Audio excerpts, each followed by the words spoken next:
Hello मेरे प्यारे बच्चों, आप सभी बच्चों का हमारे मैथमेटिक्स यूट्यूब चैनल पर स्वागत है। और जैसा कि आप हेडिंग देख रहे हैं कि हेडिंग में हमने लिखा है नेस्टेड मल्टीप्लिकेशन। ठीक है, ये आप शायद नाम पहली बार सुने होंगे। नेस्टेड मल्टीप्लिकेशन क्या होता है, कहाँ पर यूज़ करना हमारे लिए सही होगा। तो जैसे कि एक एग्जाम्पल हमने लिया है कि to evaluate a polynomial such as, मतलब इस तरह के मल्टीप्लिकेशन का यूज अक्सर हम पॉलिनोमियल एक्सप्रेशंस में करेंगे। ठीक है, जहां हम बड़े बड़े कैलकुलेशन से बच सकें। लिखा हुआ है कि एक पॉलिनोमियल दिया हुआ है हमारे सामने, और अगर हमसे पूछ लिया कि मान लीजिए हमसे कहा कि जब x = 5 होगा, व्हेन x = जब 5 होगा, तो बताइए कि P(5) लिखेंगे क्या। 2 × 5 का क्यूब प्लस 7 × 5 का स्क्वायर माइनस 4 × 5 प्लस 3। अब 5 का क्यूब हो जाएगा 125, ये हो जाएगा 25, 20 प्लस 3 ये आ जाएगा 250 प्लस 175 माइनस 20 प्लस 3 ये देगा 300, 250 और 150, 400, 425 माइनस 20 प्लस 3। ठीक है, यानी 428 में से 20 घटा देंगे तो आएगा 408। ठीक है, ये वो तरीका है जो हम लोग यूज करेंगे ही। आएगा प्रॉब्लम तो इसी तरीके से सॉल्व करेंगे, या जो अब तक इस तरीके से हम करते आए हैं। ठीक है, लेकिन हम आपको एक दूसरा मेथड बताएंगे, बहुत यूनिक और अच्छा मेथड है। इसको ज़रा देखिएगा कैसे इसको सॉल्व करते हैं। देखिए, नेस्टेड मल्टीप्लिकेशन अब यूज होगा। करना क्या है कि इन तीनों में से x कॉमन हो रहा है, तो आप x कॉमन कर लेंगे। पहले तो x कॉमन कर लेंगे, और कॉमन इस तरफ नहीं लिखना, यहाँ लिखना है। ठीक है ना, इस तरफ लिखिएगा कॉमन। चलिए, तो x कॉमन कर लिए तो बचा यहाँ क्या, +3। अब देखिए अब क्या करेंगे। अब यहाँ से x कॉमन हो रहा है, तो 2x + 7 × x माइनस दिस +3 लिख लिए इस तरीके से। देखिए, यहाँ से x कॉमन किए, 2x + 7 माइनस 4x + 3। ठीक है, अब देखिए अब करना क्या है। इसके बाद क्या करें, अब हमको 5 रखना है। ठीक है, और अब वैल्यू देखेंगे क्या क्या करेंगे। देखिएगा ज़रा ध्यान से, 2 × 5 + 7 ये। ठीक है, अब इसको हमको सॉल्व करना है। अब बताइए कितना आएगा, आप ही बताइए क्या आ जाएगा। 5 × 2 = 10 + 17। अच्छा, 5 यहाँ भी 5 हमको सब जगह रख लेना है, तो 5 यहाँ भी रख लिए। जहाँ जहाँ x है वहाँ वहाँ हमको 5 रख लेना है। ठीक है, जहाँ जहाँ x है वहाँ वहाँ 5 रख लिए। 5 × 2 = 10 + 17 × 5 माइनस 4 × 5 + 3 होगा कि नहीं होगा। ये क्या आएगा, 85 माइनस 4 गुने 5 + 3। अब 85 में से 4 गया, 81 गुने 5 + 3, जो कि दे दिया 405 + 3 408। अब बताइए, दोनों का सेम आंसर है। एक कैलकुलेशन यहाँ पर है और एक कैलकुलेशन यहाँ पर है। यहाँ पर जो हम कैलकुलेशन कर रहे हैं उसमें एक छोटा छोटा नंबर आ रहा है ना, 10 + 7 17, 17 × 5 = 85 हम इजीली कर पा रहे हैं। ठीक है, अब आप कहिएगा कि सर यहाँ भी उतना ही स्टेप लग गया, ये हमारे लिए ज़्यादा आसान है क्योंकि हम इससे करते आ रहे हैं। तो इसके बाद अब सुनिएगा। अब आप बताइए कि जब इसके पावर को बढ़ा देता, इसकी वैल्यू को बढ़ा देता, तो ये सब नंबर बड़ा बड़ा आता। लेकिन जब उसी को हम इस मेथड से करते हैं, ये एक हमने एग्जाम्पल लिया है कि जब इस तरह का प्रॉब्लम्स आपके सामने आएगा, मान लीजिए कि यहाँ 7 8 ऐसा कुछ रख देता तो ये सारी वैल्यू बड़ी बड़ी आता। अब क्या होता कि जब वही 7 8 यहाँ पुट करते तो थोड़ा छोटा वैल्यू आता। 8 8 दूनी 16 प्लस 7 23 हो जाता, 23 इंटू 8 हो जाता। छोटा छोटा नंबर जो तुरंत हम मल्टीप्लिकेशन कर सकते हैं, मतलब बहुत ज़्यादा एक्सप्रेशन जो होगा वो बहुत टफ बड़ा बड़ा नंबर नहीं आएगा, ईजिली वे में उसको किया जा सकता है।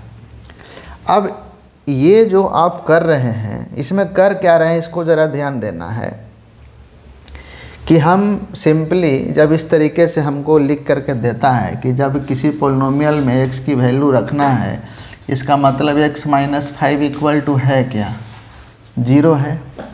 अब x माइनस 5 से हम करते क्या है, इसको डिवाइड करते हैं।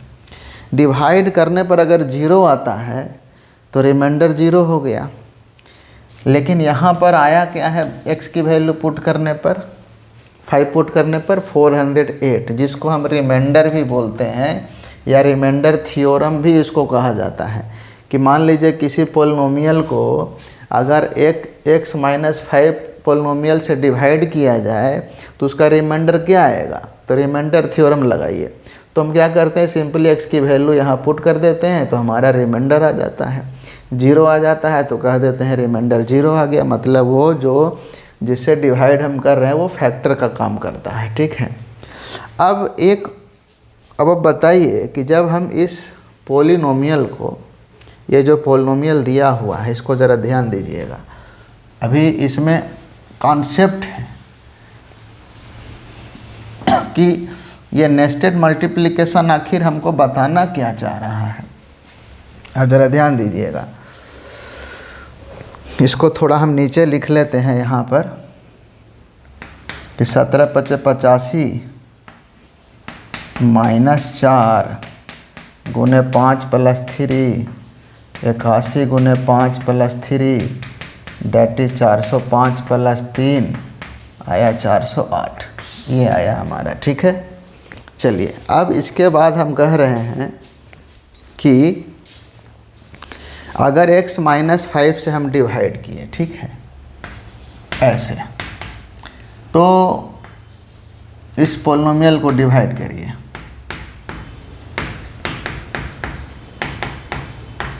क्या आ जाएगा, डिवाइड करेंगे तो इसको इससे डिवाइड, ये पोलिनोमियल होना चाहिए स्टैंडर्ड फॉर्म में, डिक्रीजिंग ऑर्डर में, जो एक्सपोनेंट पार्ट होगा डिक्रीजिंग पार्ट में होना चाहिए, ये भी डिक्रीजिंग ऑर्डर में होना चाहिए। x1 है फिर 0 है। इसको इससे जब डिवाइड कर देंगे तो आएगा 2x², तो यहाँ बन गया 2x³ minus 10x² minus plus cancel हो गया, ये आ गया 17x² माइनस 4x प्लस 3, तो यहाँ आ गया प्लस 17x, तो बन गया 17x² minus 85x minus plus cancel हो गया। ये 85 में से 4 चला गया 81 प्लस 3 प्लस 81 हो जाएगा, यानी 81x माइनस 405, ये माइनस प्लस कैंसिल हो गया, ऐड कर दिए तो आ गया 408, यही रिमाइंडर आया। ये आया हमारा लॉन्ग डिवीज़न मेथड से। तो लॉन्ग डिवीज़न मेथड से जो हमारा क्वोशेंट आया है वो क्या आया है, क्वोशेंट आया है 2x² प्लस 17x। ये जो क्वोशेंट आया है 2x² प्लस 17x प्लस 81। ठीक है। अब ज़रा ध्यान दीजिएगा, रिमाइंडर कितना है हमारा 408। ठीक है। अब एक बहुत अच्छा मेथड हम लोग पढ़ते हैं, उसको बोला जाता है सिंथेटिक डिवीज़न। क्या बोलते हैं, सिंथेटिक डिवीज़न। ठीक है। अब ये सिंथेटिक डिवीज़न क्या है भाई, देखिए सिंथेटिक डिवीज़न में हम करते क्या है कि पहले तो इस तरीके से एक लाइन खींच लीजिए। ठीक है। यहाँ 5 लिख लिए, जो वैल्यू हमको पुट करना है, जैसे x = 5 है तो यहाँ 5 लिख लिए।